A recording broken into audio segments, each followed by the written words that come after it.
അച്ഛൻ ഇന്ന് മാർച്ച് 19 ഔസേപ്പിതാവിൻ്റെ ദിവസമാണ്. ഞങ്ങളുടെ പള്ളിയിൽ നാളെ കഴിഞ്ഞ് പെരുന്നാളാണ്. ഞങ്ങൾ എൻ്റെ വീടിനടുത്ത് ആണ് കണ്ണമാലി. അച്ഛൻ കേട്ടിട്ടുണ്ടാവും. തീർത്ഥാടന കേന്ദ്രം അല്ലേ? അവിടെ നല്ല സദ്യയും 18-ാം തീയതി തൊട്ട് വളരെ നല്ല തിരക്കും ആഘോഷമൊക്കെ ആയിരിക്കും. കൊള്ളാം. അച്ഛൻ്റെ പള്ളിയിലും നല്ല നാളെ കഴിഞ്ഞാണ് ഞങ്ങൾ പള്ളിയൊക്കെ ഒന്ന് ഹെലിക്യാം വെച്ച് മുകളിൽ നിന്ന് ഷൂട്ട് ചെയ്യാൻ പോവുക.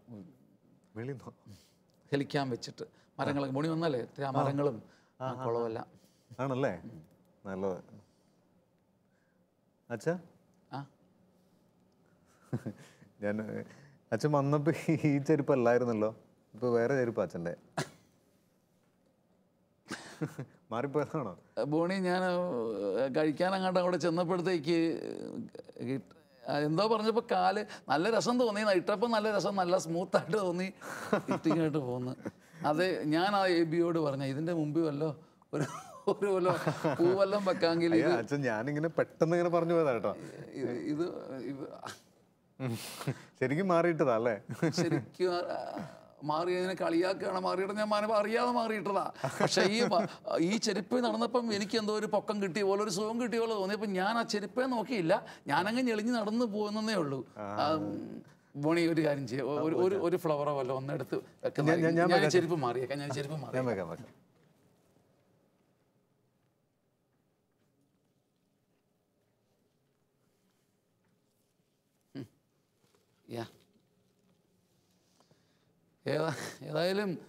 ഏതായാലും ബോണിക്ക് ബോണിയുടെ ഷർട്ടിൻ്റെ കളറിനുള്ള ഫ്ലവർ കിട്ടി.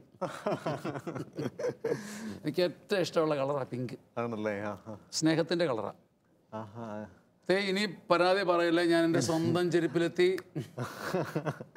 അച്ഛൻ ഞാനങ്ങനെ ഒരു മനഃപൂർവ്വം പറഞ്ഞല്ല, പെട്ടെന്ന് അങ്ങനെ മനഃപൂർവ്വം പറഞ്ഞല്ല, കുറ്റപ്പെടുത്താൻ പറഞ്ഞാന്ന് എനിക്ക് മനസ്സിലായി. പക്ഷേ ബോണി സത്യം പറഞ്ഞ നന്നായി.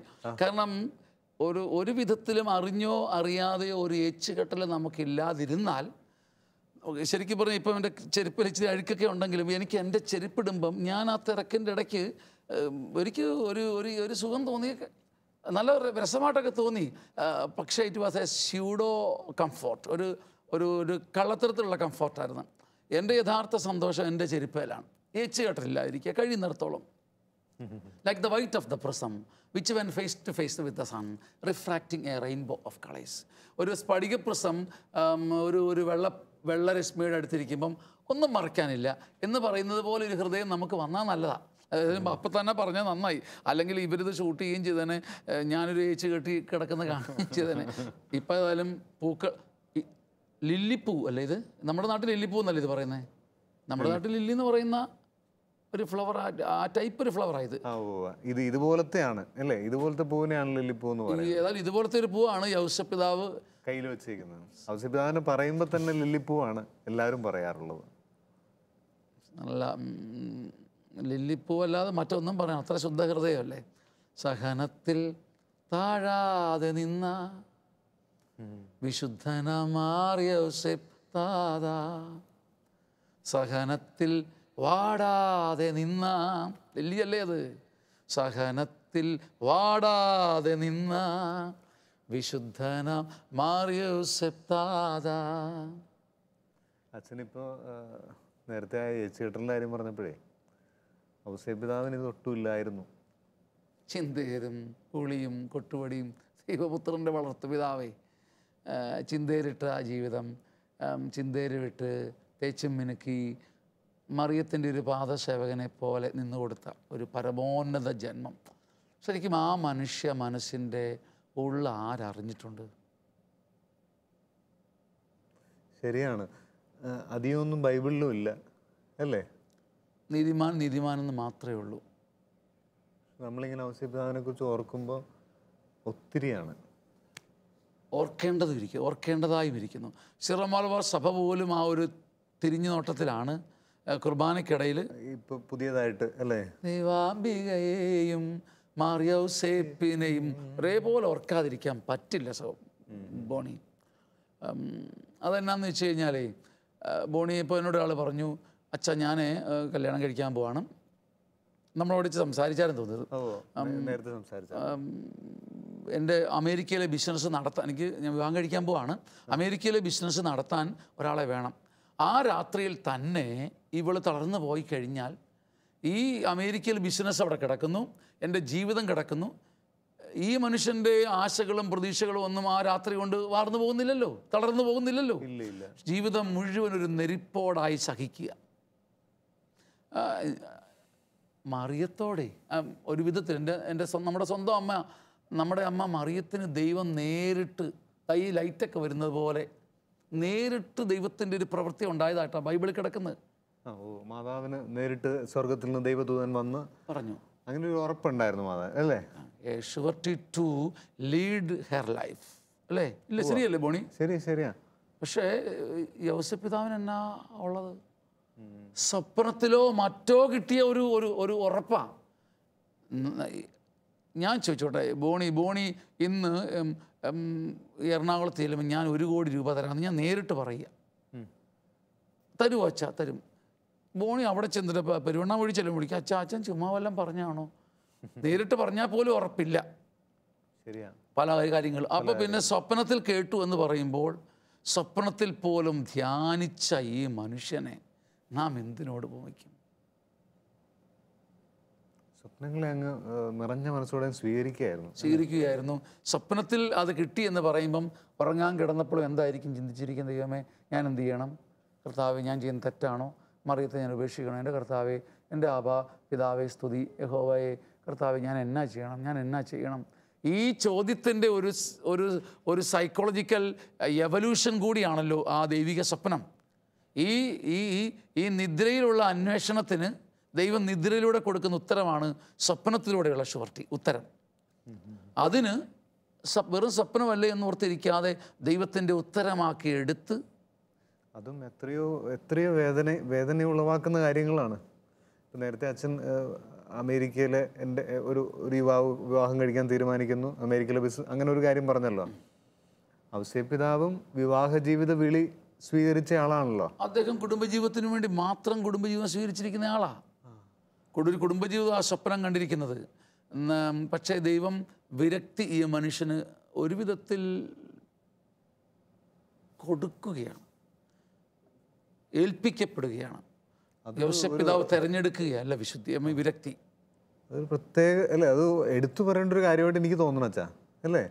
ഒരു കുടുംബജീവിതത്തിലേക്ക് നയിക്കാനായിട്ട് ആഗ്രഹിച്ച് ചെല്ലുന്ന ഒരാൾക്ക് ദൈവം വിപരീത ഒരു അനുഭവം കൊടുക്കുമ്പം ഈ അനുഭവത്തെ ഒരു ലില്ലിപ്പൂ എടുത്തു വെക്കുന്ന അനുഭവത്തോടെ ഈ മനുഷ്യൻ എടുത്തത് കൊണ്ടല്ലേ യൗസേപ്പിതാവിന് ഇച്ചിരി പ്രായത്തിലൊക്കെയാണ് ചിത്രീകരിച്ചിരിക്കുന്നത്. ഒരിക്കൽ പോലും നമ്മുടെ മനസ്സിൽ വളരെ കുറച്ചേ കേട്ടിട്ടുള്ളെങ്കിലും ഒരു സുഗന്ധ സ്മരണയല്ലേ യൗസേപ്പിതാവ് എന്ന് പറയുന്നത്. സഹനത്തിൽ വാടാതെ നിന്ന വിശുദ്ധനാം യൗസേപ്പിതാവേ, സഹനത്തിൽ വാടാതിരിക്കുവാൻ.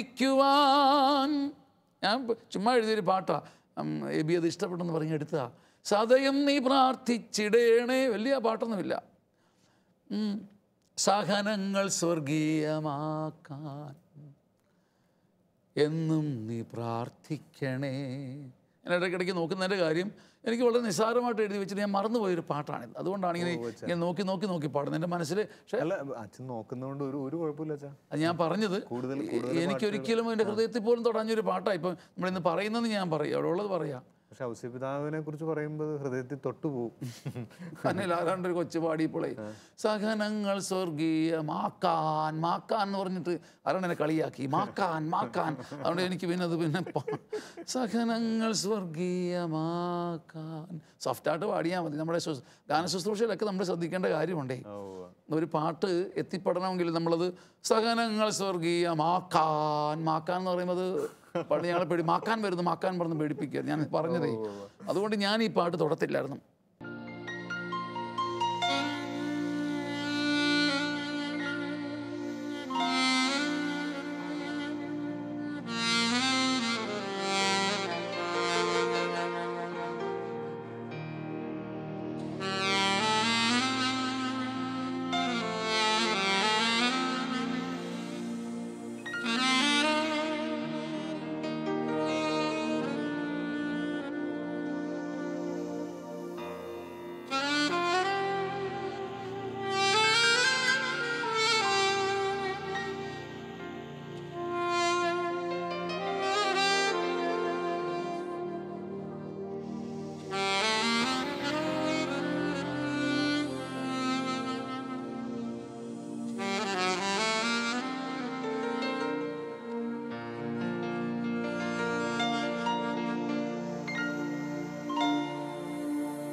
ജീവിതാകാശത്ത് കാർമേഘങ്ങൾ കരിനിഴൽ വീഴ്ത്തുമ്പോൾ നീ വരണേ.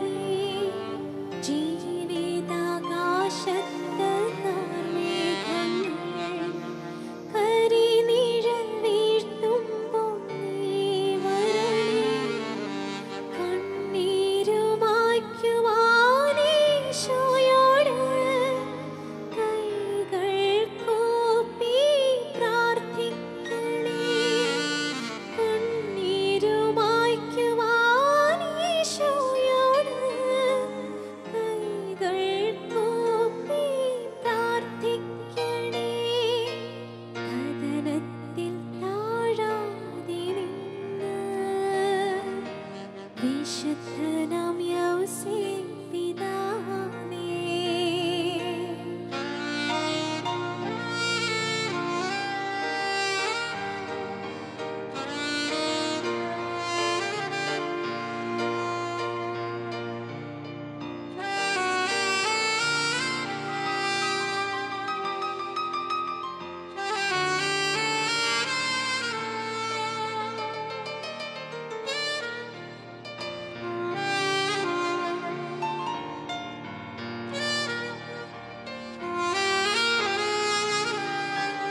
കഥനത്തിൽ താഴാതെ നിന്ന് വിശുദ്ധനാം യോസേപ്പ് പിതാവേ, സഹനത്തിൽ വാടാതിരിക്കുവാൻ സതതം നീ പ്രാർത്ഥിച്ചിടേണേ. സഹനങ്ങൾ സ്വർഗീയമാക്കാൻ എന്നെന്നും പ്രാർത്ഥിക്കണേ. സഹനങ്ങൾ സ്വർഗീയമാക്കാൻ എന്നെന്നും പ്രാർത്ഥിക്കണേ.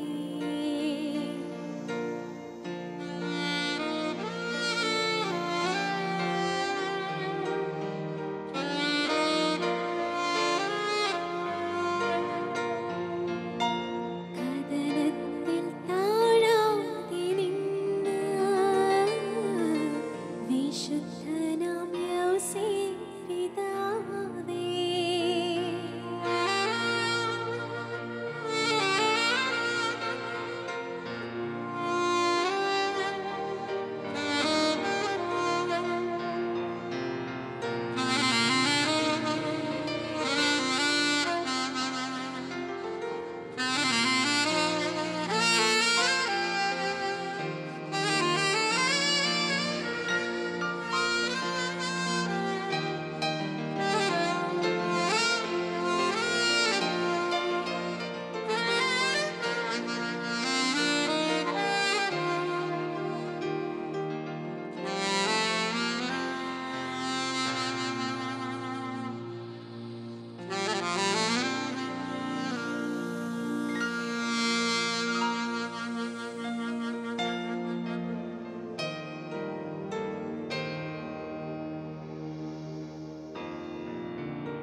എൻ്റെ പ്രിയപ്പെട്ട ബോണി, ഇപ്പം ഞങ്ങൾ തുറന്ന് ചോദിക്കുക, ബോണി ഇപ്പോൾ ബോണിയുടെ കുഞ്ഞുങ്ങൾക്ക് എല്ലാ ദിവസവും ഒരു 100 മോച്ച് കൊടുക്കുമോ? 100 കൊടുക്കില്ല. കുഞ്ഞുനാളിലോ, കുഞ്ഞായിരുന്നപ്പോഴോ, ഊപ്പരയായിരുന്നപ്പോഴോ, ചെറുപഴ തേജ് അക്കരേക്ക് ചക്കടേക്ക് കൂടുന്നു അല്ലേ? ഇപ്പം ആ ഉമ്മ കുറഞ്ഞത് കൊണ്ട് കുഞ്ഞിനോടുള്ള സ്നേഹം കുറഞ്ഞോ? സ്നേഹം കുറഞ്ഞിട്ടില്ല. ഇല്ല. അപ്പം ശരീരത്തിനപ്പുറത്തേക്ക് വളരുന്ന, സ്പർശനത്തിനും ഒക്കെ അപ്പുറത്തേക്ക് ഒരു സ്നേഹം വളരുന്നൊരു തലമുണ്ട്. ശരീരം പിന്നെ അവിടെ ഒന്നും അല്ലാണ്ടായി വരും. അങ്ങനെയാണ് ഇവിടെയാണ് ഭർത്താവ്, അയർലൻഡിലാണ് ഭാര്യ. ഒരു കുറവുമില്ല. ശരീരത്തിനപ്പുറത്തേക്ക് സർപ്പാസ് ചെയ്യുന്ന ഒരു ലൈംഗികതയുണ്ട്. ശരീരത്തെ തൊട്ടും പിടിച്ചും ഒക്കെ അപ്പുറത്ത് നീ ഉമ്മ വെച്ചാലേ ഉള്ളൂ, നിന്നെ കെട്ടിപ്പിടിച്ചാലേ എനിക്ക് സ്നേഹമുള്ളൂ എന്ന് കരുതുന്നതിനപ്പുറത്തേക്ക് ശരീരത്തിൽ അനുഭവിക്കാവുന്ന, ശരീരത്തിനപ്പുറമുള്ള ഒരു ലൈംഗികതയുണ്ട്. അതിനൊരു കൃപ തന്നെ വേണ്ടേ അച്ഛാ? ആ കൃപയാണ് ഔസേപ്പിതാവിന് ആദ്യം കിട്ടിയിരിക്കുന്നത്. മറിയം ശരീരത്തിൽ തനിക്ക് എപ്പോഴും സംലഭ്യനല്ലാതിരിക്കുമ്പോഴും ശരീരത്തിൽ തന്നെ ഒരു ഫുൾനെസ്, ഒരു പൂർണ്ണത യൗസേപ്പിതാവ് അനുഭവിക്കുക. ഏറ്റവും തൻ്റെ ദാമ്പത്യ ധർമ്മത്തിൽ തന്നെ ഏറ്റവും അധികം തൃപ്തിപ്പെടുത്തുന്ന ഒരു ഭാര്യയോടൊപ്പം എന്നും വസിക്കുന്നത് പോലെ സംതൃപ്തനായി പ്രാർത്ഥിച്ചങ്ങ് ഞെളിവിരി കൊണ്ട് ഉണ്ടാക്കിയെടുക്കുകയല്ല, എങ്ങനെങ്കിലും ഒന്ന് പ്രാർത്ഥിച്ച് എങ്ങനെങ്കിലും ഒന്ന് പിടിച്ച് നിൽക്കുകയല്ല, നിറഞ്ഞ മനസ്സോടെയാണ്. ശരീരത്തിൽ അദ്ദേഹം ആ ആനന്ദം അനുഭവിക്കുന്നുണ്ട്. അത് ലൈംഗികതയുടെ ഒരു ആധ്യാത്മിക തലമാണ്. അതല്ലേ ഒരു എൻഡ് റിസൾട്ടായ നമ്മൾ ഈ ലൈംഗിക അനുഭവവും കുടുംബജീവിതമൊക്കെ ദൈവം തന്നിരിക്കുന്ന എന്തിനാ? ഒരു പൂർണ്ണ ആനന്ദമാണ്. ഈ ആനന്ദം ശരീരത്തിലേക്ക് തന്നെ കർത്താവ് കൊടുത്തിരിക്കുക. അതുകൊണ്ട് അദ്ദേഹം സഹകരിക്കുകയും കഷ്ടപ്പെടുകയും ചെയ്തുകൊണ്ട് ശരീര ലൈംഗികതയ്ക്ക് അപ്പുറമുള്ള ഒരു പൂർണ്ണ ആനന്ദം, ഒരു പുരുഷൻ തേടുന്ന പരമോന്നത ആനന്ദം യൗസേപ്പിതാവിന് കൃപയോട് സഹകരിച്ചപ്പോൾ കിട്ടി. അപ്പോൾ 38 വർഷം എൻ്റെ ഭാര്യ തളർന്നു കിടക്കുകയാണെങ്കിലും അവളുടെ വിരലിൽ കൈ ഓടിക്കുമ്പോഴും എനിക്ക് പൂർണ്ണ ആനന്ദമാണ്. എൻ്റെ ഭാര്യ പൂർണ്ണമായി മൗനത്തിൽ, അവൾ 38 വർഷം തളർന്നു കിടക്കുകയാണ്, മൗനം, സംസാരിക്കാനും മേല. അപ്പോഴും ഈ ഭർത്താവിന് അവളുടെ മുടി ചീകിക്കൊടുക്കും. അവൾ അതുപോലും അറിയുന്നില്ല, കോമാ സ്റ്റേറ്റില്ല, ബോധമില്ല.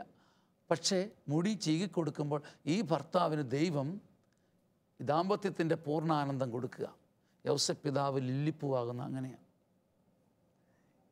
ഭൂമിയിലെ അപ്പച്ചന്മാർക്കും ലില്ലി പൂവാകാനുള്ള സാധ്യതയുണ്ട്. അപ്പോൾ ഉറപ്പായിട്ടും ഏത് മനുഷ്യനുമുണ്ട്, ഏത് പുരോഹിതനും ഇങ്ങനെ ആകാൻ സാധിക്കും. അനേകരെ ജനിപ്പിച്ച് അനേകരുടെ ഭർത്താവും അനേകരുടെ ഭാര്യയും അനേകരുടെ കൂട്ടുകാരും അനേകർക്ക് അമ്മയും അനേകർക്ക് അപ്പനും ആകാൻ ഒരച്ഛന് പറ്റുമെന്ന് പറയുന്നതിൻ്റെ ഇതാ ലൈംഗികതയില്ലാത്ത ഒരു വലിയ ബന്ധം. ഭർത്താവില്ലാത്ത പെടയുന്ന ഒരു ഭാര്യ, വ്യഭിചാരിണിയായി കുറ്റപ്പെടുത്തിയ ഒരു സ്ത്രീക്ക് ഭൂമിയിൽ ഭർത്താവിൻ്റെ സ്ഥാനത്ത് ഒരു അച്ഛന് നിൽക്കാൻ പറ്റും, വിത്തൗട്ട് എനി സെക്ഷുവാലിറ്റി. തകർന്നു കിടക്കുന്ന ഒരു അനാഥ കുഞ്ഞിന്, ഒരു അനാഥി ബാലികയ്ക്ക് അപ്പനാകാൻ ഒരച്ഛന് പറ്റും, ജനിപ്പിക്കാതെ തന്നെ. അതുപോലെ അമ്മയാകാൻ ഒരു സിസ്റ്ററിനും പറ്റും. തീർച്ചയായിട്ടും പറ്റും. ആ അർത്ഥത്തിലാണ് ശരിക്കും പറഞ്ഞാൽ ഇന്ന് അപ്പനെ ഇന്ന് ഈ കേരളം അനുസ്മരിക്കുമ്പോൾ നമ്മൾ ഈ പാട്ട് പാടുന്നത്. തീ മരുഭൂവിലെ ജീവിതമാ, ആരോരുമില്ലാത്ത വേളകളാ. ചിലപ്പോഴൊക്കെ പെരുന്നാൾ കഴിഞ്ഞ് കൊടിയിറങ്ങി ആശീർവാദം കൊടുത്തു. ഭർത്താവ് ശംശയുടെ കൃപയും പിതാവായ ദൈവത്തിൻ്റെ സ്നേഹവും പരിശുദ്ധരുടെ സഹവാസവും നിങ്ങളെല്ലാവരുടെയും കൂടെ ഉണ്ടായിരിക്കട്ടെ. സ്ലീവ വെച്ചിട്ട് ഉടുപ്പൂരി വരുമ്പം നമ്മൾ കാണുന്ന തോമാച്ചനും ഷൈനിയും ലീലാമ്മയും കുഞ്ഞച്ചനും കുര്യച്ചനും ടോണിച്ചനും കുഞ്ഞു മക്കളും ഒക്കെ അടങ്ങ് നടന്നു പോകുന്നു. പള്ളിപ്പറമ്പെല്ലാം ഒഴിഞ്ഞു കിടക്കുന്നു. ചിലപ്പോൾ ഓർക്കും എല്ലാവരും ഉണ്ടായിരുന്നു, ആരുമില്ല. ഈ അക്യൂട്ട് വേദന എല്ലാവർക്കും വരും. അപ്പോഴെല്ലാം തീ മരുഭൂവിലെ ജീവിതമാ, ആരോരുമില്ലാത്ത വേളകളാ. പലപ്പോഴും ആരോരും ഇല്ല. എരിയുന്ന ഹൃദയത്തിൻ ചൂളയിൽ നീ സുരലോക കാറ്റായി വീശിയിടണേ. ഔസേപ്പിതാവേ, എനിക്കതൊരു പ്രാർത്ഥന കേട്ടോ. അത് ഞാൻ ഇത് അപ്പ എന്ന് വിളിച്ച് ഞാൻ ഈ ഔസേപ്പിതാവിനോട് പ്രാർത്ഥിക്കുന്നുണ്ട്. എന്നതായിരുന്നു അല്ലേ നിയമം കയ്യിലെടുക്കാൻ പറ്റിയൊരു അവസരം. നീതിമാനായിരുന്നെങ്കിൽ ശരിക്കും എടുക്കേണ്ട നിയമമാണ്. നീതിമാൻ മോശയുടെ നിയമം കയ്യിലെടുക്കണം. നീതിമാനാണെങ്കിൽ മോശയുടെ നിയമം എടുത്തിട്ട് പട്ടണത്തിൻ്റെ പടിവാതിക്കൽ കൊണ്ടുപോയി പട്ടിയെപ്പോലെ മറിയത്തെ കല്ലെറിഞ്ഞ് കൊല്ലണം. അപ്പോഴേ നീതിമാനാകത്തുള്ളൂ. മോശ കൽപ്പിച്ചിരിക്കുന്ന നിയമം അതാ. പരസംഗത്തിൽ പിടിക്കപ്പെട്ടാൽ ഭർത്താവില്ലാതെ ഗർഭിണിയായ മോശയുടെ നിയമപ്രകാരം കൃത്യമായ യഹൂദ നീതിമാൻ എന്നെ എടുക്കണം. അത് 2 സാക്ഷിയുടെ മുമ്പിൽ അറിയിച്ചിട്ട് പട്ടിയെപ്പോലെ വലിച്ചഴിച്ച് പക്ഷേ ഹി ചോസ് അതർവൈസ്. നീതിയുടെ പൂർണ്ണതയാണ് കരുണയെന്ന് എന്നെ പഠിപ്പിച്ചതാണ് മാറിയോസേപ്പ് പിതാവ്. നീതിയുടെ പൂർണ്ണതയാണ് കരുണ കൊടുക്കുന്നതിന് പിന്നെ നീതിയൊന്നും പിടിച്ചുകൊണ്ടിരിക്കേണ്ട. കരുണയ്ക്കപ്പുറം എന്നാ നീതി, കരുണയ്ക്കപ്പുറം എന്നാ നീതി. കുടുംബങ്ങളിൽ എന്തുമാത്രം കരുണ ചൊരിയപ്പെടേണ്ടിയിരിക്കുന്നു അല്ലേ അച്ഛാ? തീർച്ചയായിട്ടും. എൻ്റെ ഇടവകയിൽ ഇന്നലെ ഉള്ള സത്യം തുറന്ന് നമ്മുടെ ഇടവകയിലെ 3 പേര് തമ്മിൽ പ്രശ്നമുണ്ടായി. ഒരാളെ അടിച്ചു, ഒരാളെ പോലെ അഭിം പറഞ്ഞു. എൻ്റെ ഇടവക ഒത്തിരി നല്ല ഇടവകയാണ്. തീർച്ചയായും അവർ തിരുത്തുമെന്ന് ഞാൻ കരുതുന്നു. 3ാമതൊരാൾ കയറി അടിച്ചു. ശരിക്കും മനസ്സൊത്തിരി മ്ലാനമായിപ്പോയി. നമ്മുടെ പ്രിയപ്പെട്ടവർ 3 പേര് തമ്മിലടിച്ചു. അപ്പോൾ ഈ ദിവസങ്ങളിൽ വെയിലേറ്റ് ഞാൻ പള്ളിപ്പറമ്പിൽ ജോലി ചെയ്തപ്പം വേറെ ഒരു ഈജിപ്തിലുകാർ ലിബിയയിൽ കൊല്ലപ്പെട്ടതിന് പരിഹാരമായിട്ടൊരു പരിഹാര ശുശ്രൂഷയിൽ പങ്കെടുത്തപ്പം ഞാൻ ഈ 3 പേരെയും വിധിക്കുന്നതിന് പകരം ആരുടെ ഭാഗത്താണ് നീതി? ആദ്യത്തെ ആൾ തെറി പറഞ്ഞു, അതുകൊണ്ടാണ് മറ്റേ ആൾ അടിച്ചത്. 3ാമത്തെ ആൾ പിടിച്ചു മാറ്റാമെന്ന് അയാളെ തള്ളിയോ? ആരുടെ ഭാഗത്താണ് നീതി? നീതി അന്വേഷിച്ചിട്ട് ചിലപ്പോൾ എത്തത്തില്ല ബോണി. എവിടെയാണ് നീതി? ഓരോരുത്തരും അവരുടെ നീതിയും പിടിച്ചുകൊണ്ടിരിക്കുക. എങ്ങനെ നമ്മൾ നീതി വിളമ്പും? എങ്ങനെ സത്യം വിധിക്കും?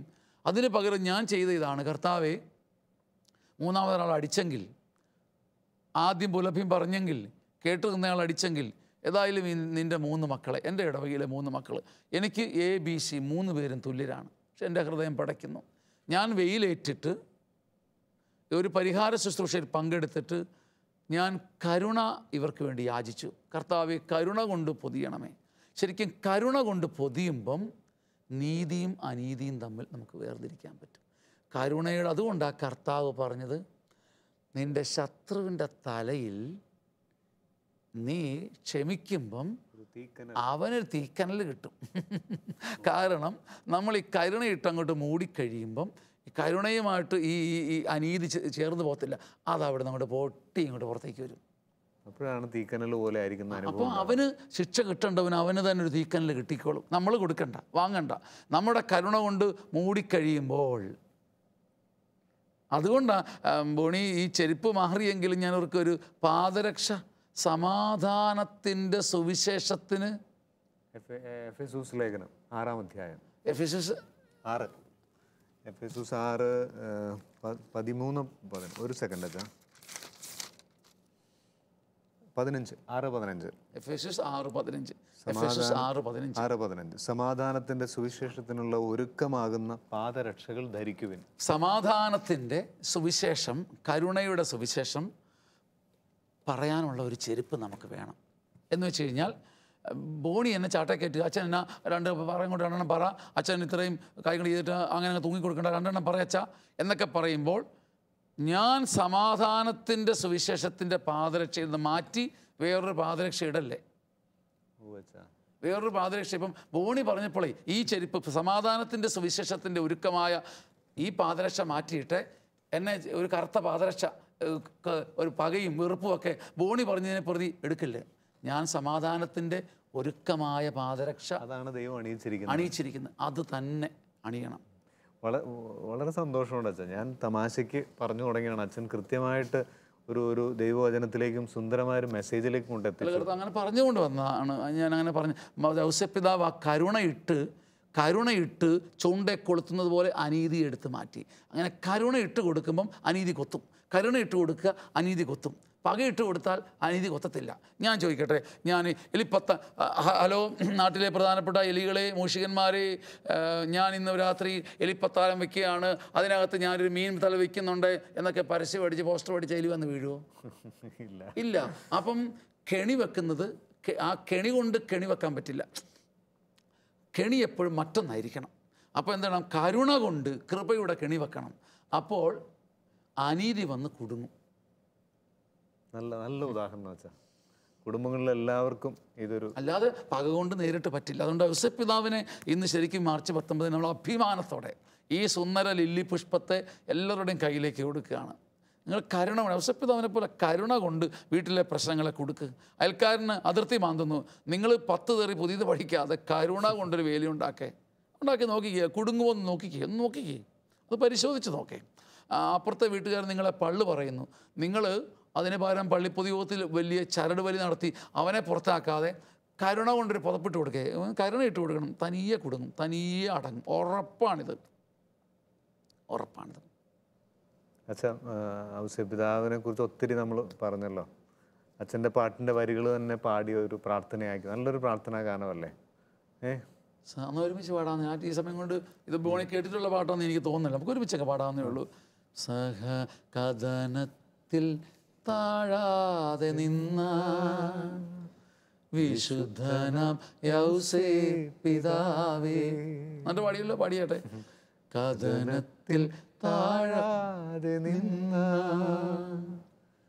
വിശുദ്ധനാം യൗസേപ്പിതാവേ, സഹനത്തിൽ വാടാതിരിക്കുവാൻ